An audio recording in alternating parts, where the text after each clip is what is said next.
e de implementar as axudas até o que sexa necesario para que ninguén no noso Concello teña problemas nas súas necesidades máis básicas, o que tamén penso que paralelamente é estritamente necesario aumentar o rigor e o control sobre as mesmas.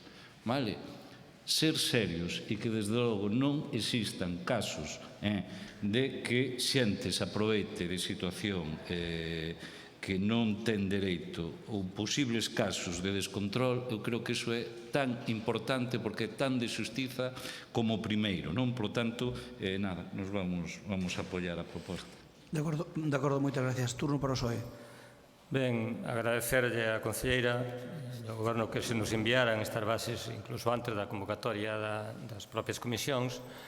Eso permiteu poder facer aportacións. A oposición está evidentemente para controlar o Goberno, pero desde logo nós temos moi claro que tamén para aportar ideas e colaborar en todo aquilo que se pode en lo que se nos dé a opción. Nos presentamos unha serie de suxestións por escrito, tuveronse en conta ou, polo menos, explicouse que o que nos decíamos xa estaba contemplado, polo tanto que non era preciso. Entón, creo que foi unha boa labor nese sentido. Acompañouse un informe de estimación de costes, que eu creo que eso está ben, e, por suposto, os informes de intervención, ainda que chegaron tarde, pero tampouco é un maior problema ese. Non sei se sería interesante ou xa mellor que os técnicos valorasen se o tema do ingreso mínimo vital, que agora se vai aprobar, se eso pode necesitar que se pague algunha alusión, algunha mención particular nas propias bases, ou se ao mellor xa de algún xeito está contemplado de xeito xenérico e non habría problema, pero ao mellor é un tema que poden valorar os técnicos. Vamos a votar a favor e, evidentemente, o que xa se acaba de decir agora, cando as cousas se fan ben non temos ningún problema en recoñecelo. Moitas gracias, señor Fernández Vázquez. Turno para a señora Varela. Pois nós unímonos ás outras forzas de reconecendo aí a vontade da tenente alcalde, mandándonos isto para estudo previo e as aportacións. Estamos de acordo con adaptalo ás medidas socioeconómicas nesta situación que nos tocou vivir.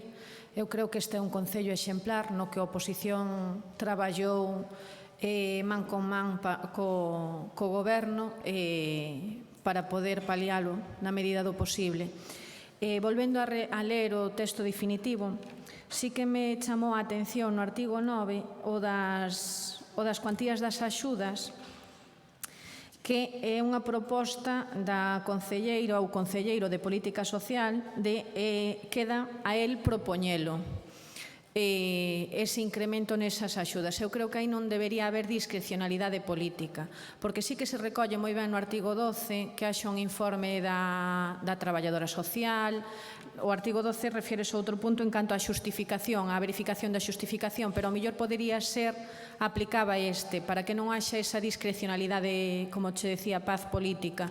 É dicir, que sea unha proposta do traballador social con informe da técnica xurídica de servicios sociais e que despois que o revisar o interventor por evitar esa proposta que sea do concelleiro. Vai a ser así, Teri.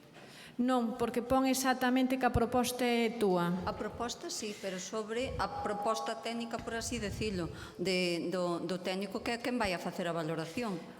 Motivada e avaliada, pero en vez de que a proposta sea dun político, era o que che decía o que sea dun técnico. Bueno, pode ser unha interpretación, pero na práctica é así, Tere. O traballador social fai a proposta e a valoración previa e sobre eso é que en calquer trámite, pero neste non hai excepción ninguna. Non queda ben recollido no artigo, por eso cho comento. Sin embargo, no artigo 12, por eso che fago esa comparativa, sí que queda moi ben especificados trámites. Deixa que, aínda que os políticos somos os que facemos as propostas e sempre se fixo así, pois neste caso que sea un informe técnico, porque é unha ampliación non que haxe esa discrecionalidade. Despois que a proposta para aprobar a Xunta de Goberno no órgano competente ou ben sea por delegación na concelleira, que o faga directamente, para iso está o político. Sí, pero mira, para a túa tranquilidade, para a de todos, a valoración social... Formalismo, porque se o técnico informa en contra, xa non vale para nada o teu, é un formalismo de dicir que alguén ten que haber... Paco Vilariño, no que ten que haber rigor nas concesións, porque ás veces estas axudas accede xente que ao mellor non ten tanta necesidade e queda fora xente verdadeiramente necesitada. Entonces, aí que sí que fagades... Tere, iso é unha loita de vellos, sábelo, falámolo. Por eso. Iso é como os que falsifican os datos pa Facenda. Entón, busca... Se aquí ti tes os datos que tes, Sí. e tráelos, e se veñen falsificados e teñen un carimbo oficial, que queres? Non vas cuestionar ti o RPF dunha persoa. No, pero neste caso non só se mira IRPF, entonces... No, xa, pero... Por eso digo, nada máis. Si, iso estamos todos de acordo. Moitas gracias. Eu creo que está máis ou menos debatido. Casi, se vos parece, votámoslo xa. Venga, vamos a votalo. O punto 12. Moitas gracias a todos. Vamos a votar o punto 12. Votos en contra non hai. Abstencións non hai. A favor, apróbase por unanimidade. Imos co punto 13. O punto 13 é a aprobación definitiva da modificación do plan parcial Areal 1. Ten a palabra a Concelleira de Urbanismo. Ben, este é un expediente que se comenzou a tramitar co goberno anterior, polo tanto, boa parte dos que aquí estades presentes, pois, dou por feito que é do vosso coñecemento xa este expediente. Trátase dunha modificación do plan xeral para permitir a instalación dun centro sanitario nas instalacións do centro comercial propiedade na actualidade da empresa Carrefour. E este expediente o que significa é que tras a denegación dunha alegación formulada por unha persoa que pedía que se retroese o expediente ao punto da aprobación inicial, e iso significaría o ter que ter unha nova exposición pública, e esa alegación foi informada polos técnicos municipais como desfavorable porque entendían que o expediente cumpría a normativa en vigor. Entonces, polo tanto, serve para aprobar definitivamente o expediente de modificación puntual do plan parcial Areal 1 para a inclusión do seu uso dotacional sanitario. Polo tanto, con este trámite de hoxe péchase a tramitación, estaría aprobada definitivamente esa posibilidade de unha nova finalidade dentro dese plan. E, pola miña parte, exposto isto, non teño tampouco nada máis que decir. Gracias. Señor Vilariño. Soe? Ben, aquí para que nos entendan, os dous centros comerciales pediron, un vai máis atrás co outro, pero pediron que ali poida haber instalacións de carácter sanitario como unha clínica dental ou calquera historia, vale? Vamos a... O outro ven detrás, non sei canto verá detrás, pero tamén prácticamente non. Están os dous aí casi a par. Vamos a votar votos en contra, non hai. Abstencións, non hai. A favor, apróbase por unanimidade, señor secretario. O punto 14, expediente de expropiación dos terrenos necesarios para a ampliación do cemiterio da Romea. Ten a palabra a Concelleira de Urbanismo. Ben, pois este expediente é un paso máis na tramitación da expropiación dos terreos necesarios para a ampliación do cemiterio da Romea. O pasado 13 de marzo, a propietaria dos terreos presentou unha folla de aprecio ca valoración do que esa propietaria entendía que valía o único predio afectado por esta expropiación para a ampliación do cemiterio. Os técnicos municipais ratificáronse na valoración que fixeran inicialmente e descartaron a valoración aportada pola propietaria na folla de aprecio. Entonces, o que este expediente, coa aportación dos técnicos, o que facemos é desestimar esa folla de aprecio, coa proposta de valoración da propietaria, e reafirmar a proposta realizada polos técnicos. Unha proposta que agora pode ser aceptada ou non pola propietaria, pero no caso de recurrir o expediente será o xurado de expropiación de Galicia, quen será o organismo o que determine o precio concreto desas propiedades, deses bens. Vale, paz. Está máis que explicado. Vamos xa remataba. Vamos a expropiar o cemiterio da Romea e terminará un contencioso casi seguro. Punto. Xa conocemos todos, non expliques máis nada, é expropiar. Xa, pero que concho, para dicir o mesmo moito tardabas. Paco, ten a palabra. Soe, compromiso. Estamos falando do cemiterio da Romea.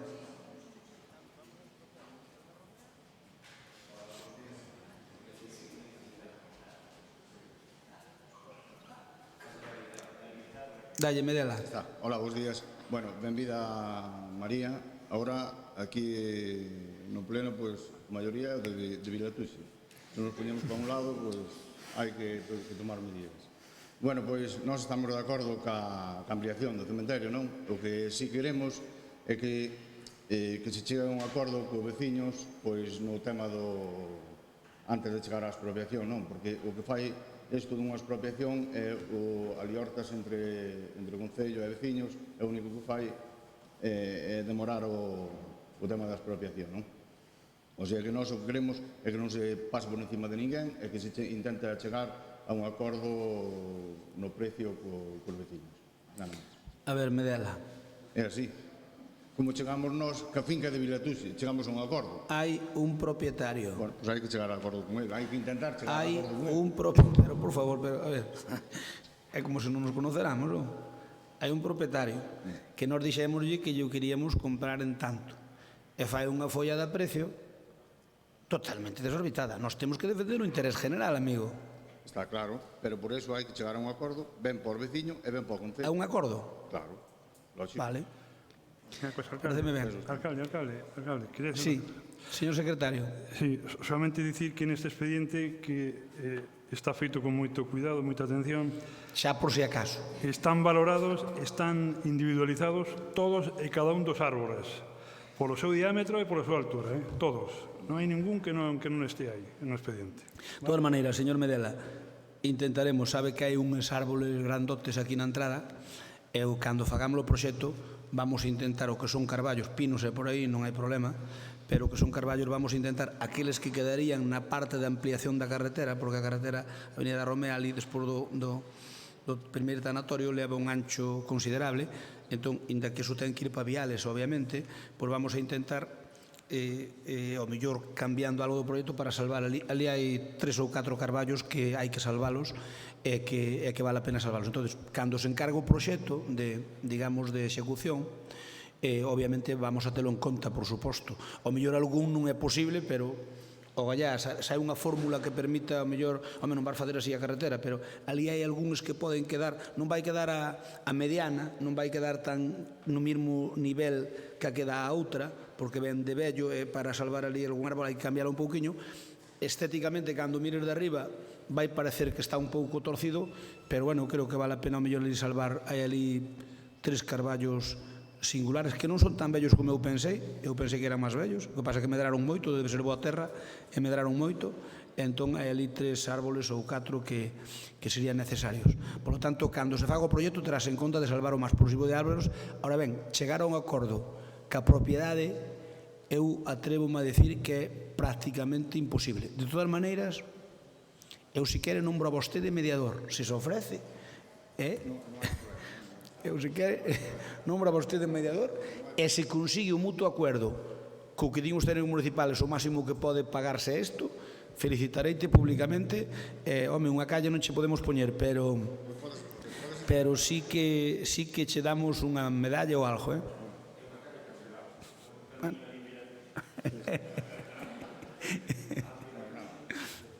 Nós ese expediente, como dixo o secretario, por se acaso fixémolo con moito, moito cuidado. Pero, bueno, a ver, o problema cando os propias é que, inda que ti queiras pagar máis políticamente, imagínate, unha casa pequena que hai ali que está estorbando nunha pista, ao mellor, oye, véndena por tanto. Sería ideal comprala, porque evitaríamos moitos problemas, e ao mellor ampliábamos un vial ou por aí. O problema é que cando non hai ningún técnico que che firme dicindo que eso que ti queres pagar non se pode pagar, non hai forma de facelo. Entón non queda máis remedio co Tribunal de Xusta e Precio. Que ocorre? Así como o Tribunal de Xusta e Precio antes, e aí traballa o secretario general do Concello de Lalín, antes, se a administración daba 10 e o propietario pedía 20, que facía o Tribunal de Xusta e Precio cando eran uns Tribunal de Xusta e Precio francamente mellorables? Puñelle 15. A xente pide 20, o Concello dá 10, 15. A solución salomónica. Agora non é así, Agora vale o que vale, punto. E o suelo rústico vale o que vale, ya que el suelo é rústico, concho. Entón, pues, bueno, chegar a un acordo, se fora factible, evitábamos moitos follos, pero é moi difícil. E vos sabedelo. De todas maneiras, se queres negociar con un único propietario, que ti falache dos propietarios, é un único. Se queres negociar con eles, eu comisionete a base en representación do Concello de la Lalín con todos os poderes. E máis que os técnicos, e se chegas a un acordo con el, eu son o primeiro en felicitarte. Pero xa che digo que é moi difícil porque ademais ten o problema de que, de todas maneiras, eu si queres ves un día unha reunión con Javier Bugallo, con Martín, temos unha reunión aquí, explicámosche o que hai de vello. E comprenderás que se facemos isto, facémoslo por algo. É dicir, nós o que queremos é ampliar o cemiterio de Romea, que agora veuse que non chega. E sobre todo que hai que facer columbarios e por aí, porque agora, como hai moita xente que se cinera, non temos columbarios en Lalín no cemiterio municipal. E a xente algún quere ter cinzas na casa, pero outros non. Outros queren as ter no cementerio. Vamos a votalo. Votos en contra, non hai. Abstencións, non hai. Apróbase por unanimidade. Bueno, pasamos á parte política do pleno. Aquí xa non vai haber tanto consenso. Imos co punto 15, moción do Goberno, do Grupo do Goberno en apoio aos nosos agricultores e gandeiros. Ten a palabra o Concelleiro de Agricultura, Avelino. Hola. Escoitas. Sí. Sí, así ahora, non? Non, bueno, vale. Bueno, moi bons días a todos. Nós presentamos hoxe esta moción por unhas afirmacións que foron recollidas pois en todo tipo de prensa e que saliron en todas as televisións. Sei que seguramente pois unha das cousas que machacarán ao mellor algún membro da oposición é se considera oportuno neste momento traer esta moción ca crisis que estamos a vivir. E xa lles adianto que sí, é fundamental rebatir e borrar estas imaxes, estas afirmacións sobre os agricultores e gandeiros que o único que pretenden é crear unha opinión e que ao final, por a xente que non conoce o mundo do rural, pois crean unha opinión e unha tendencia que estamos a vivir. Para que me entendan a xente que nos está a escoitar, refírome a afirmacións como la leche non é necesaria para el ser humano, el hombre es el único mamífero que le roba la leche a otra especie, solo supone un maltrato animal, para que haya leche tiene que quitársela a un ternero. Estas son as barbaridades, entre moitas outras que vou a decir despois, que se pronunciaron por unha persona que demostra descoñecemento absoluto, porque debería saber que unha vaca de leite, se non a muxes, un becerro non é capaz a tomar o leite que produce e, ademais, debería saber que esas animales necesitan do cuidado dos humanos que para